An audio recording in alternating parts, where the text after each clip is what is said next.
guys, here's Madame OK. Welcome to my channel and thank you so much for being a part of it.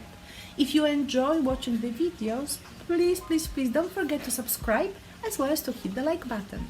Thank you so much and see you soon. Bye! Hello guys, today I will be teaching you how to paint a beautiful seascape with a silhouette of the boat on full sea. So let us start with establishing the horizon line. That means the line that will divide sea from the sky. And I would suggest that you go a little bit more than half. Make sure that it's really the horizontal line. So how can you check if that's horizontal line? Just measure it. I also have forgotten to mention to you about securing the paper to the board. Now I also like to have a sunset, and I will push it a little bit more towards this side. My sun will be here, sunrise, sunset, whatever you want to have. There will be the lines here, or reflection of the sun on the water. We'll have those beautiful colors moving here, and I want to have a boat, and depending how big it will be, you will present the boat closer to us or going a little bit farther. Remember that will be a silhouette of the boat, so what you want to have is just the line. Let's see, maybe I place the boat, yeah, I will place it here. So that will be my drawing. Yeah, and I want to have it going this way. Right. I will also have some reflections of the boat. Then I need the mast, like quite tall, and of course sails. So here they will be. That's quite nice, actually. I will even move my boat over there. Good. Then I think that's it. Now we just have to apply watercolors and then work with the markers or with the paint, depending of your preference. So right now I want to have a little bit of the, let's see, the water. I want to have a little bit of yellow. Let's see here. And then when I have my sun, I can have white color, but let's see, what about when I just add some yellow? Later on, I can apply even pure white on this section. Okay, like this. And then I want to move towards the orangey colors. I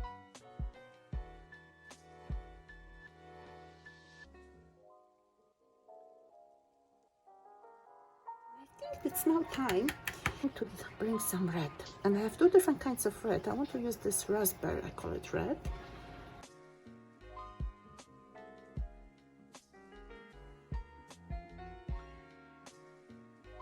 Good, and then I think we want to have some purple. Yeah, on the top here, that would be good.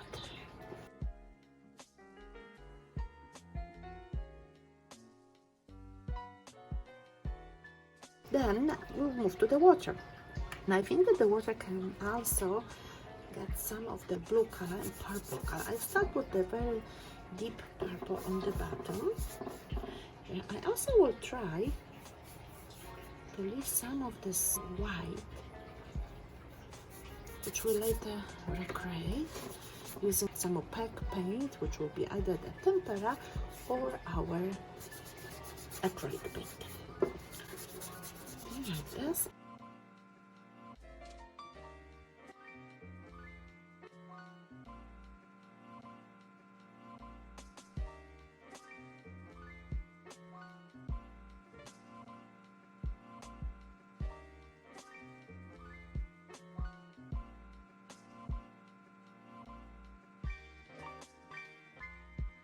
So let's see what will happen when we get a tiny bit of green into our water.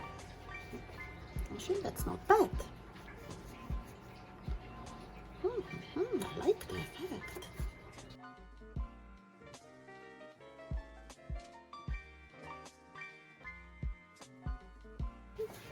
It's quite nice. And then I will use a little bit of the purple next to the sun. Notice how bright the yellow becomes. Just a small addition. And then a couple of lines here. Good. Now it's time to work on the boat. I will take black paint and go on top of the boat Yeah. And then I can finish the rest with markers if I want to be very, very precise.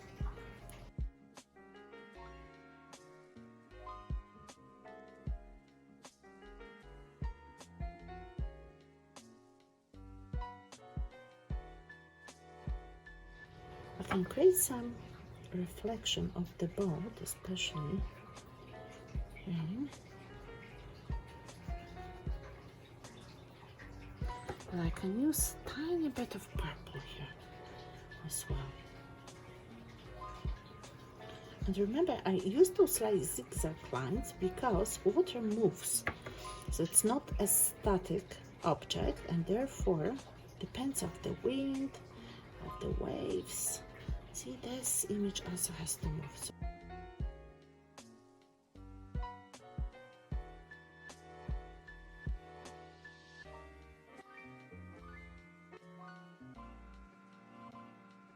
very good. Then the mast, I will be very careful with touching the ground. I know that I have to, otherwise I won't be able to create really precise line. You can wait until the paint is dry. Now with the sails, I'm thinking, how to approach it. Should I leave it white? I like actually when it's white. I want to clean up my yellow because I apply some of the green in it. So the yellow has to be really pure. And then we can bring some of the yellow onto those white spots to create reflection of the sun. And I think that will be okay. We can leave the white the way it is, or we can still apply some white, and I will show you in a second.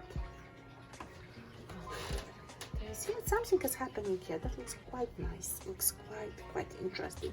So I have my white. I used this time tempera. I decided that it would be easier for me to get it from the bottle. And notice with the small brush I can make those skinny lines here, representing the reflection. Those sails, if I should make them a little bit stronger, what do you think?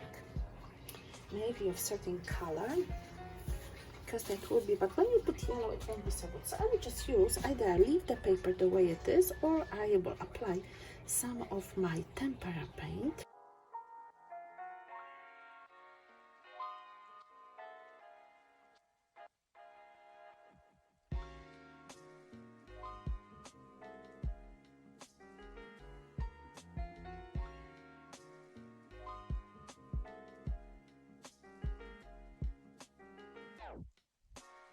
I can see that I got some white spots. Now I'll just clean them up. Bring some blue onto here, and that the painting is done. So now, since our painting is more or less dry, not completely, but I think we can already take the risk and remove the, oh my goodness, look what's happening. The best way is to wait until the paint is completely dry, and then carefully, the way how I do it right now, remove the masking tape. Very, very careful. Don't rush it, don't pull it up, because that will certainly not help. So I have to be careful, and always move it from the center, from the inner to the outer part. Uh-oh. Be careful here. Wow, we got those nice edges. Notice, and then the last one happening here. Very good. So our painting is done. If you want to, you can even add some silver. So for example, let's see where we could add it to the water to make it more colorful. It's not necessary, but since I have silver paint, I might as well bring a little bit of it onto our painting. You don't need to do it, of course. Like I said, I have extra, some of it here. So fantastic. So that's what we have, and I hope that you enjoyed watching the video, and now you are ready to paint your own. Have a good day and see you next time. Bye.